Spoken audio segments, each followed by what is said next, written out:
Last few years, we have seen the cost of doing business continue to rise. One viewer had a question about an item that is frequently stolen.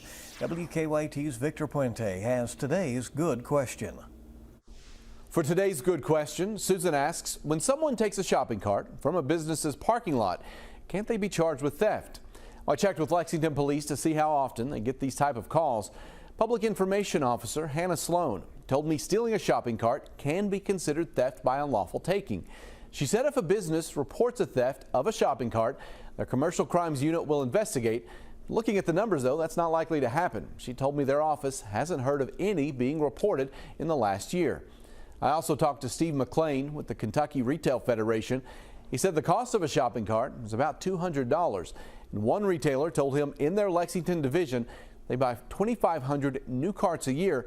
About 25% of those are because of theft. Some businesses have implemented security measures like paying to use carts or even wheels that lock up if it gets too far from the store. If you have a good question, you can email goodquestion@wkyt.com. I'll see you on WKYT Mornings.